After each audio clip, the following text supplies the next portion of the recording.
Alors, nous reprenons donc où nous étions arrivés, c'est-à-dire au niveau donc, des espèces amphotères et des ampholites. Donc on a dit l'ion hydrogène carbonate, l'eau, voilà. Maintenant donc nous allons passer à la réaction acido-basique. Bon, la réaction acido-basique en fait c'est rien d'autre que la réaction entre un acide d'un certain couple A1H et la base d'un autre couple. Donc, c'est la réaction. Alors, si j'écris les deux couples, si j'écris AH1, A1 moins, hop, je vais faire réagir l'acide, de ce premier couple avec la base du deuxième couple. Hop, et nous allons donc récupérer. Alors, si j'écris on va écrire tout simplement une réaction. Donc on a AH1 plus A2- égale A1- plus A2H. Alors en termes de définition encore, le potentiel hydrogène pH, alors pH par définition, il s'agit de l'opposé du logarithme décimal de l'activité de l'ion H+. Donc ça c'est une définition moins logarithme. Dès que vous voyez un P, de toute façon c'est moins log 2. Ça veut toujours dire, et là c'est l'activité de l'ion H+. Alors vous allez me dire, on a dit que l'ion H+ n'existait pas dans le milieu, et qu'on le trouvait sous forme d'ion H3, de l'espèce H3O+, et bien en fait, par extension, on a cette définition-là, et l'activité de l'ion H3O+ en solution. Vous vous rappelez le chapitre sur les activités, on a déjà maîtrisé plusieurs fois, c'est rien d'autre que la concentration de H3O+, divisé par C0, où C0 est la concentration de référence, là, 1 mol par litre. C'est ce qui veut dire, encore une fois, évidemment, qu'on travaille en solution aqueuse diluée dont les concentrations sont inférieures à 1 mol par litre. Pour passer, alors je le mets, mais vous vous en doutez évidemment, pour passer de la concentration au pH, on a donc pH égale moins log de H3O+, pour avoir cette fois la concentration H3O+, en fonction du pH, et évidemment 10 puissance moins pH, mais cette fois en mol par litre. Alors, un paragraphe important, ça va être la comparaison de la force des acides et des bases dans l'eau. Alors, j'insiste, pourquoi dans l'eau? Parce que l'eau n'est pas le seul solvant dans lequel les réactions acido-basiques peuvent se produire. On peut réaliser des réactions acido-basiques dans d'autres solvants, du type dans l'ammoniac, dans des bases plus fortes. Enfin, nous, on s'intéresse uniquement à l'eau. Donc, c'est pour ça que nous sommes en solution aqueuse. Alors, premier cas, on va considérer donc un couple AH-A-, une faute de d'ailleurs. Alors, premier cas, AH réagit totalement dans l'eau. Ça signifie que, si j'écris la réaction, on a AH plus H2O, qui nous donne A- plus H3O+. Et puis, par exemple, si on a mis AT0 C ici, AT0, pardon, C, AT équilibre, et bien ici, vous allez avoir C, ici même, C également ici. Et en fait, AH réagit totalement, n'existe plus, n'est plus présent. AH n'existe pas dans l'eau. Il est complètement dissocié. N'existe pas. Plus, je le mets entre parenthèses plus, mais n'existe pas. En fait, non, c'est même pas plus, il n'existe pas dans l'eau, tout simplement. Il n'existe pas dans l'eau. Il est complètement dissocié. Est dissocié en sa base conjuguée. AH, lui, on va le qualifier d'acide fort dans l'eau, donc c'est un acide qui n'existe pas dans l'eau. Au contraire, A- ne réagira pas dans l'eau. On va parler de A- qui va être une base indifférente. Indifférente. Donc en solution, on n'a pas AH, mais on a A- et H3O+. Par exemple, qu'est-ce que vous connaissez comme acide fort? Eh bien, l'acide chlorhydrique. On n'a pas HCl, on a H3O+, et Cl-, qui sont présents dans l'eau.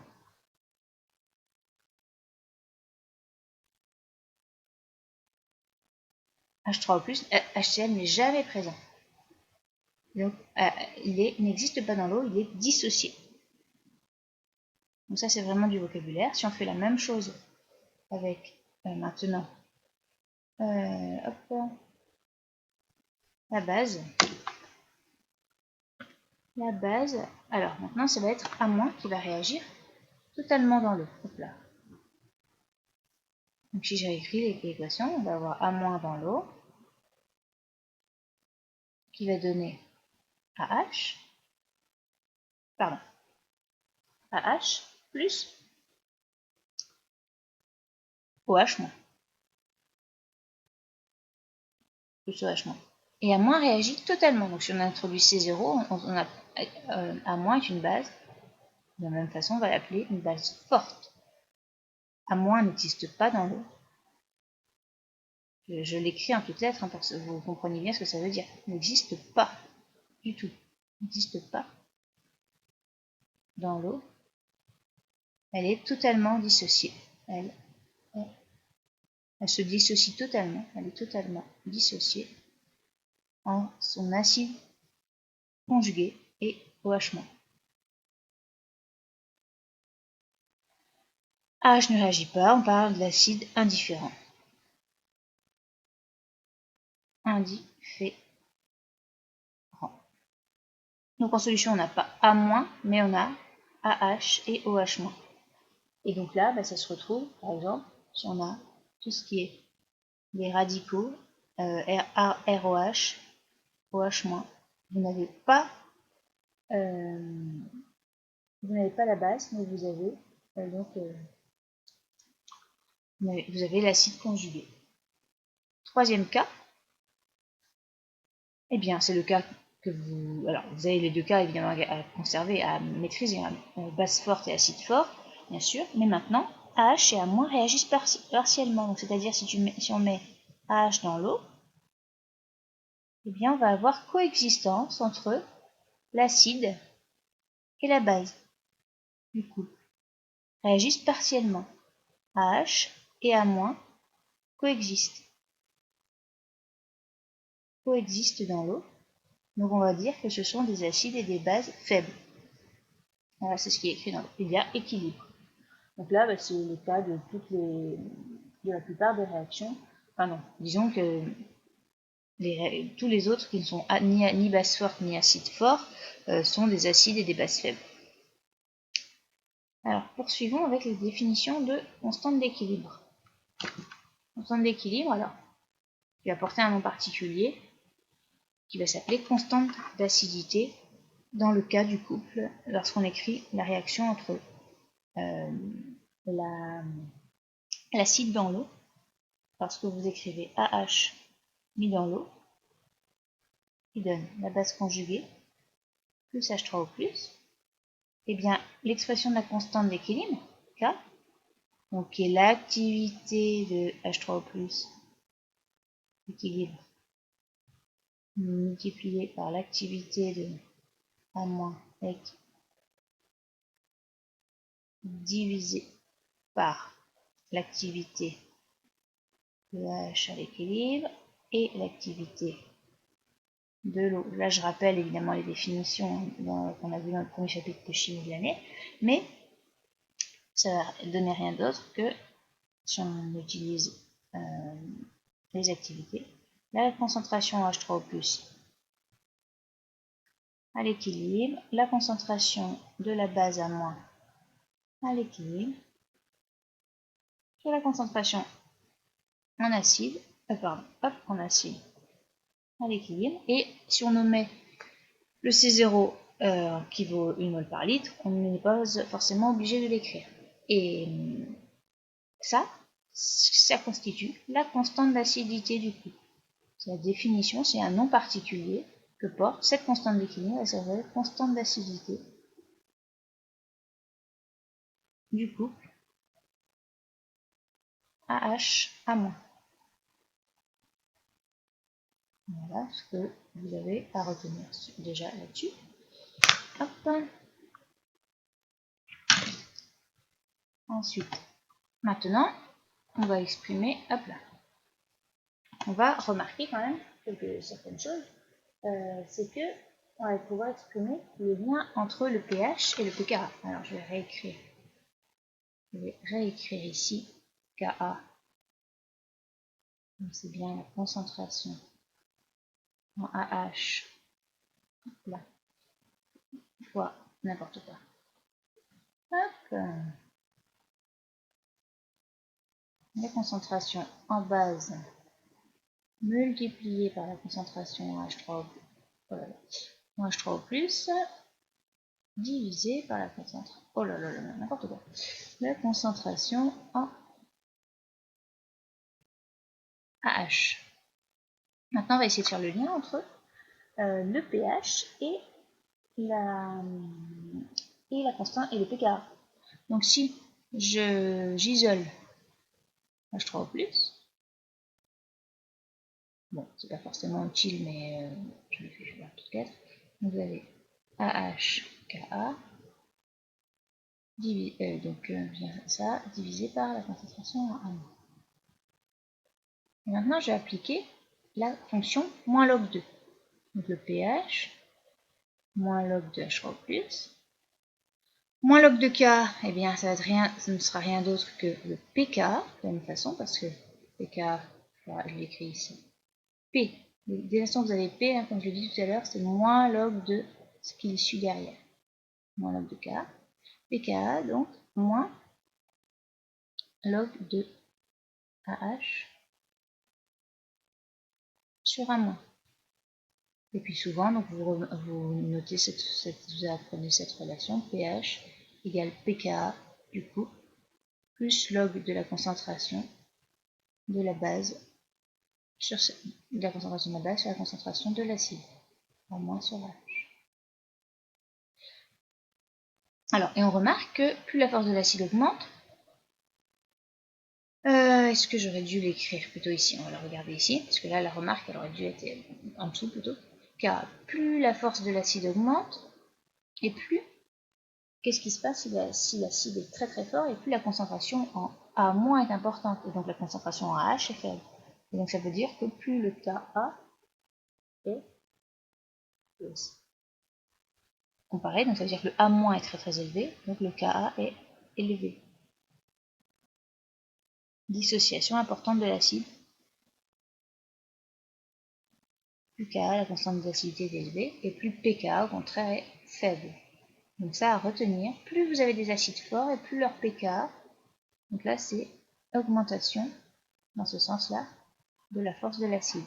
L'acide H3PO4 est plus fort que l'acide H2PO4-. Là c'est lié à l'expression du Ka qui est ici. Alors, si on passe maintenant au couple de l'eau. Alors, si on met l'acide dans l'eau, eh bien on met H3O+, plus H2O égale, ce que ça donne, H2O plus H3O+.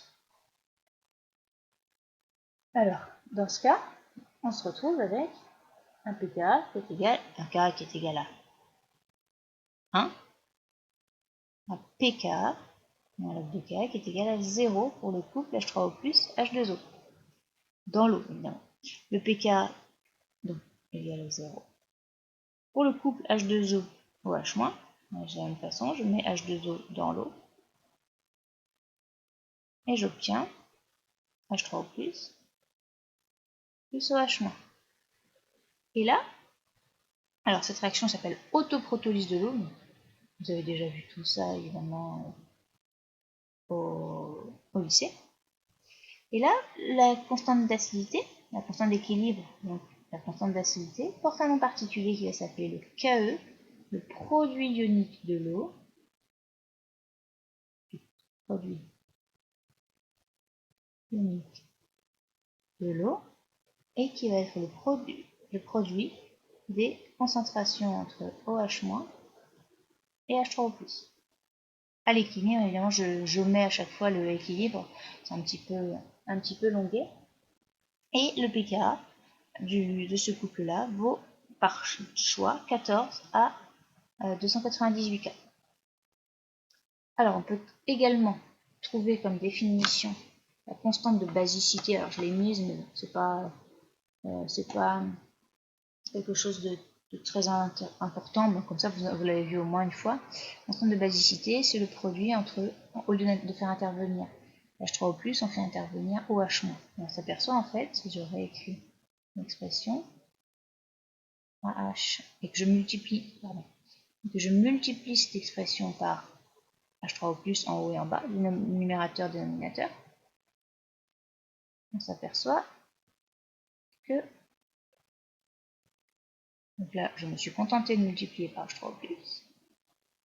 un petit moins ici, on s'aperçoit que d'une part ici on fait apparaître le KE, le produit ionique de l'eau, et d'autre part qu'ici je reconnais 1 sur Ka.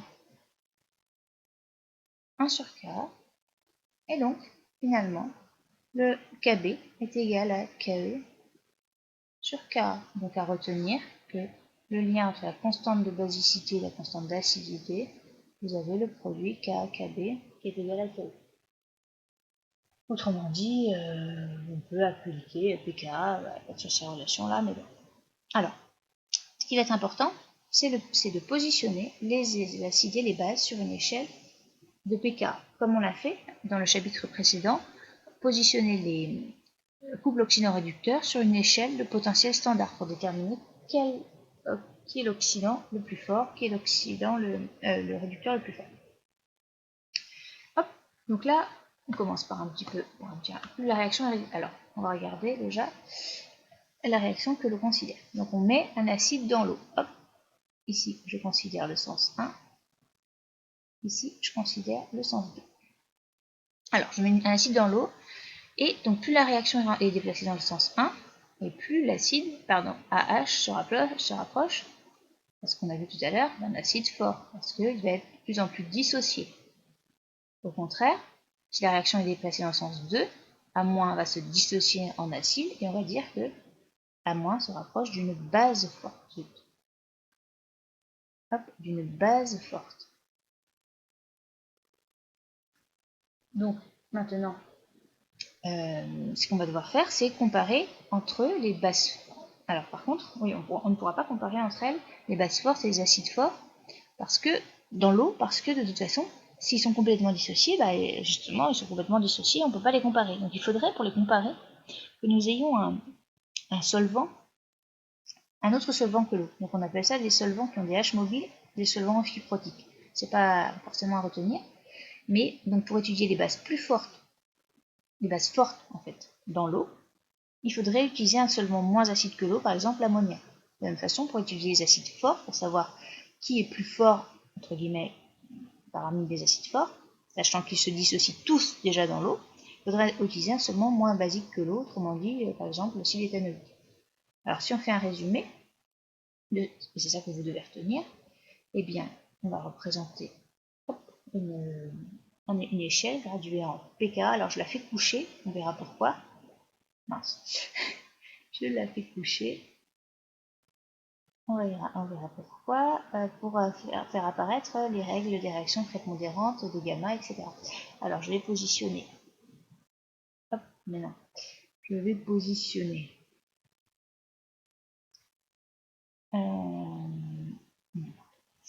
les couples de l'eau. Donc, c'est une échelle graduée en pKa, si je commence par écrire ce que c'est. Donc là, on est vraiment dans l'eau, hein. C'est ce que j'ai dit. Là, on est réparti entre 0 et 14. Vous n'avez que ces espèces-là qui sont susceptibles d'exister. On n'aura pas des espèces dont le pKa sera inférieur à 0 n'existeront, pardon, des acides dont le pKa sera inférieur à 0 n'existeront pas dans l'eau, ce seront des acides trop forts pour l'eau. De la même façon, les bases dont le pKa est supérieur à 14 n'existeront pas dans l'eau. Les bases dont le pKa est supérieur à 14, elles sont des acides, sont des bases fortes et donc n'existent pas. Là, si on met donc une autre espèce, eh bien, là on a augmentation. Alors je vais mettre une autre flèche. Hop. Là on va avoir, hop, dans ce sens-là, augmentation de la force de l'acide. Augmentation de la force quand on se déplace dans ce sens-là de l'acide. Donc ici on va trouver les acides forts, dont le pKa sera inférieur à 0. Acides forts. Et donc les bases qui sont indifférentes, qui elles existent dans l'eau. Et au contraire, de ce côté-ci, pour les pKa supérieurs à 14, vous allez trouver les bases fortes dans l'eau et donc les acides indifférents.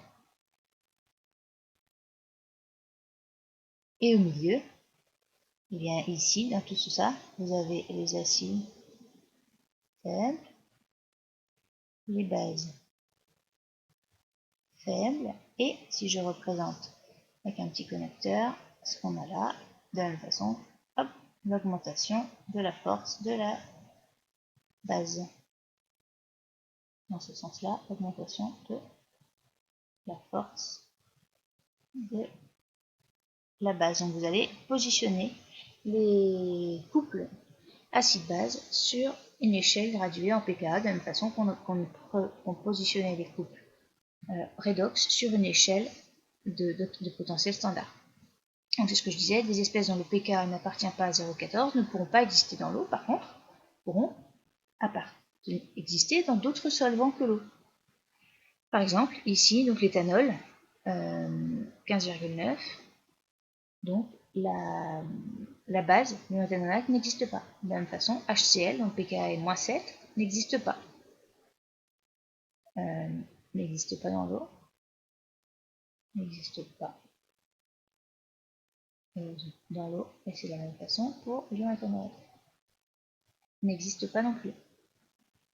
Trop fort. Alors, maintenant, on va positionner de la même façon qu'on a fait sur le diagramme de prédominance.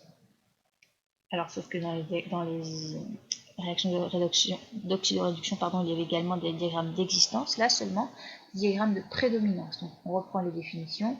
Une espèce, on dit qu'une espèce A prédomine sur une espèce B si sa concentration est supérieure. Une espèce est majoritaire s'il y a un rapport 10 entre les deux concentrations. Alors maintenant, on va étudier donc en particulier le couple AH-A-. Le couple AH-A-, donc ce que je mets dans l'eau, AH, plus H2O et également A-, plus H3O+. Alors, comme on vient de le montrer précédemment, on a en fait le lien entre le pH et le pKa. pH égale, alors on peut le redémontrer à chaque fois, ou vous le retenez à pKa plus le logarithme de la concentration de la base sur la concentration de l'acide. Et là on va se dire, par exemple, si on cherche, alors on cherche A-, donc on va dire A- prédomine sur AH, équivalent à dire que la concentration de A- est supérieure à la concentration à AH. Qu'est-ce que ça veut dire au niveau du pH? Eh bien, ceci A- sur AH supérieur à 1, du AH sur A- sur AH supérieur à 1, donc le logarithme est positif.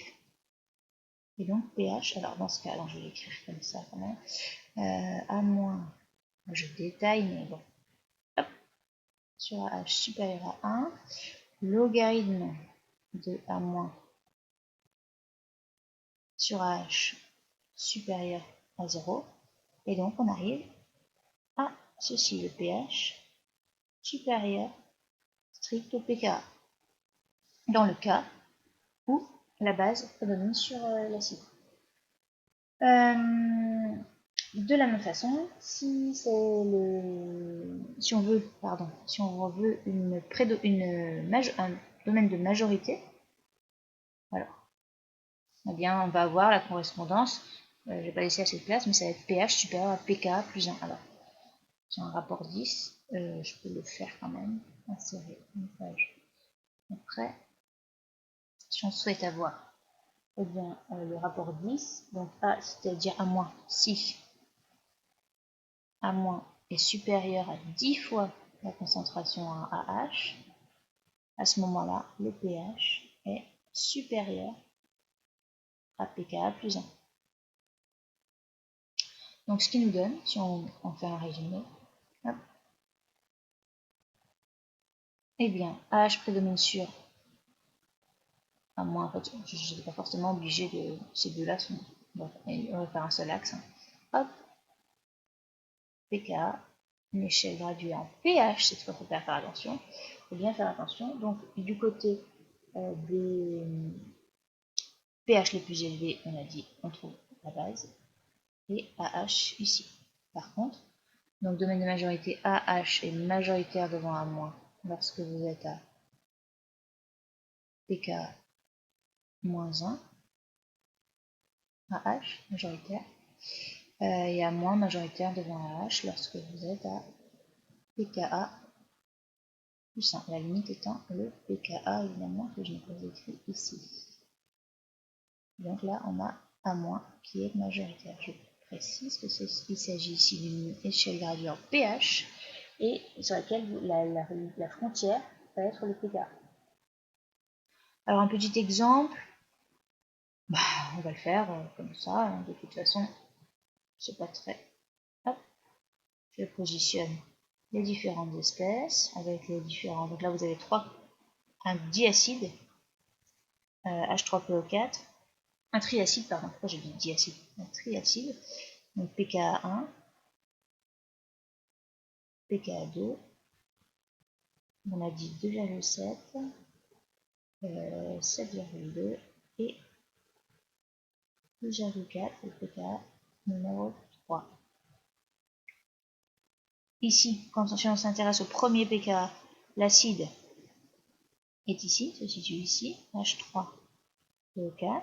Ensuite, vous avez H2PO4-, HPO4 2- et PO4 3-. Alors, est-ce qu'il y a un moment où est-ce qu'il y a une incohérence entre... Non, les delta pKa sont supérieurs à 2, donc on a toujours delta pKa supérieur à 2, donc on va pouvoir toujours considérer qu'une espèce va être majoritaire devant une autre. Là également, delta pKa supérieur à 2. Donc on n'a pas de souci à ce niveau-là. On va terminer aujourd'hui par une autre définition qui s'appelle... Alors, quelle espèce prédomine à pH 8? Alors, je suis quand même, on va peut-être répondre quand même. Pardon, oula. Hop, quelle espèce prédomine à pH 8? pH 8, on regarde, il s'agit de HPO4 donc prédominant. Un peu de rouge ici. Un peu de rouge. Hop.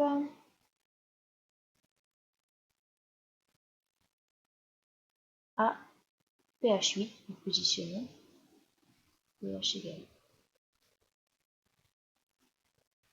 8, vous avez HPO4 qui prédomine.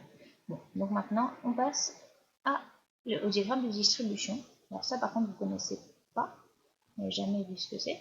Alors on va positionner, on va essayer de savoir plus précisément en fait que simplement qui est prédominant ou pas. Là, on va regarder vraiment le tracé, on va effectuer le tracé exact du pourcentage d'existence de chacune des espèces.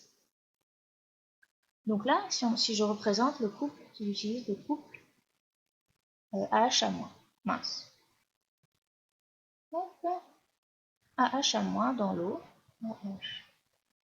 plus H2O, et qui va donner donc A- plus H3O+. Je vais essayer de représenter, alors on sait que, donc là, le K, j'aurais écrit l'expression de K, ça va nous servir comme tout à l'heure. Ka, donc c'est H3O+, H3O+, A-, ça m'a écrit sur AH. Alors on sait que l'on a la conservation de la matière impose pour tout pH qu'on a introduit l'espèce A, qui est soit sous forme AH, soit sous forme A-, et bien l'espèce A on l'a introduite à C0. Ça veut dire que toute la matière est contenue dans la somme AH plus la concentration des A-. On a l'élément, par exemple, l'élément A se retrouve soit sous forme AH, soit sous forme A-. Il n'y a pas d'autre possibilité. Donc maintenant, je vais essayer d'exprimer le pourcentage de, par exemple, AH dans la solution. Si je mets en facteur, ça me donne 1 plus A- sur H. Et là, A- sur H, ce n'est rien d'autre que, on a l'expression ici, que Ka sur H3O+. Donc j'écris, il s'agit de la concentration en AH multipliée par 1 plus Ka sur la concentration en H3O+. Et la concentration en H3O+, on va essayer de faire intervenir, donc maintenant, pour avoir le pourcentage de H, c'est ce que l'on cherche, eh bien, ça va être la concentration en AH sur la concentration totale, sur C0, qui n'a rien à voir avec le, vous avez bien vu l'indice ici, ça n'a rien à voir avec, là c'est C tot, en fait j'aurais pu mettre, C tot, ça ne portera pas à confusion comme ça, et ça C tot. Donc ça nous donne, eh bien, tout simplement, 1 divisé, mince, voilà, 1 divisé par, eh bien, hop, 1 divisé par 1 plus A-. Pourquoi j'ai réécrit tout ça, ça sera rien. Hop, voilà. 1 divisé par 1 plus Ka sur la concentration en H3O+. Et comme ce que l'on souhaite, c'est d'exprimer, de tracer ça en fonction du pH, et bien 1 sur 1 plus Ka sur 10 puissance moins pH. Et là, si vous avez votre calculatrice en main, hop, vous vous précipitez et vous obtenez, eh bien, le tracé, je vais l'effectuer, et de la même façon, le pourcentage en H, le pourcentage en A- va donc être égal, eh bien, A-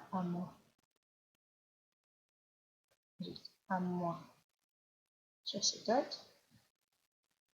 autrement dit, 100, c'est un pourcentage, d'ailleurs, si je veux un vrai pourcentage, je multiplie par 100. Là, c'est le, oui, j'ai oublié d'écrire une façon. Hop là je serai en, j'aurai pas un pourcentage, j'aurai juste le, hop, 1 moins le taux, simplement, moins la concentration en AH sur C tot, et effectuons le tracé. Hop, ça nous donne, alors là ce sera simplement obtenu pour un simple acide et une simple base. Donc là, si je représente en ordonnée, en noir, le pourcentage de H, en rouge, le pourcentage de A-. Alors, hop, le pH en abscisse, ça nous donne une fonction qui a cette allure-là. Alors, vous l'avez fait évidemment mieux que ça grâce à votre calculatrice, vous allez voir qu'il s'agit de quelque chose de bien mieux. Et donc ici, là, vous avez la même chose. Et deux choses, donc ici, si c'est en pourcentage évidemment, on a 100 ici. Et ici, quand est-ce qu'on a la moitié, 50%, et bien lorsque pH égale pKa. On a la moitié, aucune des espèces ne prédomine. Là, ça vous donne simplement quelque chose de plus précis que le diagramme de prédominance qu'on a donné précédemment. Là, vous avez, si on vous donne ça dans un exercice, c'est beaucoup plus précis. Alors, est-ce que je l'ai fourni sur le poly? Oui, non, ici. Voilà, donc là, l'image n'est pas de bonne qualité. Vous avez, pour un triacide, l'acide phosphorique, vous avez, donc, et là, vous lisez les 3 pKa. pKa1, ici, pKa2, ici, et pKa3, ici. Et donc, c'est très facile d'exprimer, évidemment, le pourcentage en relation alpha, en taux de dissociation.